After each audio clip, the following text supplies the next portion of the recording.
JNU बार बार बीच में क्यों आता है? देखिए राजीव जी, सीधा सीधा समस्या पे आ रहे हैं कि होता क्या है वहाँ पर। हम तो बात कर रहे हैं सिर्फ छात्रों की कि छात्र लड़े, दो गुट की लड़ाई हुई जी। उसके पीछे का जो बैकग्राउंड, जो शिक्षक हैं जिनकी पूरी जिम्मेदारी इस माहौल को ठीक करने की है, वो इस सीन से गायब है। उनकी चर्चा कहीं न तो अखबार में हो रही है न मीडिया में हो रही है। टोटल वहाँ पर जब मैं वहाँ पढ़ता था तब 8 हॉस्टल थे, आज 18 हॉस्टल हैं पूरे जेएनयू में। 8 से 18 संख्या बढ़ी है, जिम्मेदारी बढ़ी है, उसको बांटा भी गया, अलग अलग जोन में बांटा गया है। मतलब उसमें डीन ऑफ स्टूडेंट वेलफेयर भी हैं और उसमें भी 3 सेक्शन है। एक मतलब डीन्स में भी 3 अलग अलग सेक्शन हैं, फिर असिस्टेंट रजिस्ट्रार हैं, फिर प्रोहोस्ट हैं। 5 अलग अलग सेक्शन में बांटा गया है प्रोहोस्ट के। उसमें उत्तराखंड है, पश्चिमाबाद है जी, पश्चिमाबाद में 2 सेक्शन है, फिर दक्षिणापूरम है और दक्षिणापूरम जो सेक्शन बांटा गया है उसमें कावेरी है, पेरियार है और गोदावरी है। 3 हॉस्टल हैं। गोदावरी लड़कियों का हॉस्टल है, पेरियार और कावेरी पुरुषों लड़कों का हॉस्टल है।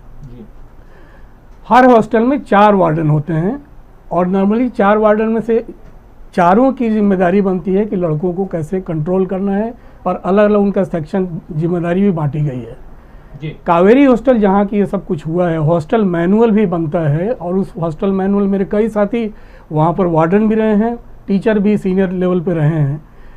उनको ये जिम्मेदारी दी जाती है कि आपको स्टूडेंट के सारे मैनुअल को फॉलो कराना है।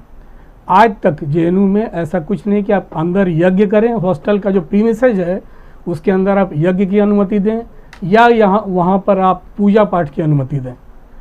हर संडे को ये परंपरा आज तक चली आ रही है कि हर संडे को नॉन वेज खाना बनता है। छात्र जो वहाँ पर छात्रों में से ही चुन के मेस सेक्रेटरी बनता है, उसका काम भी मेन्यू बनाना होता है और छात्रों की राय से बनती है। लेकिन मेन्यू का एक हिस्सा है संडे के दिन नॉन वेज बनाना। वेज नॉन वेज दोनों बनता है, जैसा कि आपने जिक्र भी किया अपने कार्यक्रम में। मगर ये संयोग है कि संडे वाले दिन ही रामनवमी था और ये उस पृष्ठभूमि लगातार उस पर पंच किया जा रहा था कि कैसे जेएनयू को गरमाया जाए नए सिरे से। अच्छा, जब से ये वाइस चांसलर आई हैं इन पे भी एक दबाव बना है। ये जब से इनको एम जगदीश कुमार ने जिम्मेदारी उनको दी, शांति श्री धूलीपुरी पंडित जिन्होंने 7 फरवरी 2022 को JNU as a vice chancellor join किया था, तो शांति हमारे टाइम में भी वहाँ पर स्टूडेंट रही थी। हम लोग एक बैच के ही लगभग हैं। पहली महिला वाइस चांसलर बनी और सबको लगा कि इनके आने से शायद जेएनयू को जो छात्र रहा है वो समझता है और ठीक करता है। मगर आते ही उन्होंने सबसे पहले अपने बैच के ही एक स्टूडेंट, जो उनके समय में हम लोगों के समय में जो स्टूडेंट थे वहाँ पर, उनको उन्होंने रेक्टर बनाया, अजय कुमार दुबे। अजय कुमार दुबे के साथ साथ कई विभागों के डीन बदले गए थे। उसमें एसएसएस, एसआईएस जहाँ की थी पहले जी, और उसके अलावा एक और फिजिकल डिपार्टमेंट है, उसके डीन को बदले गए।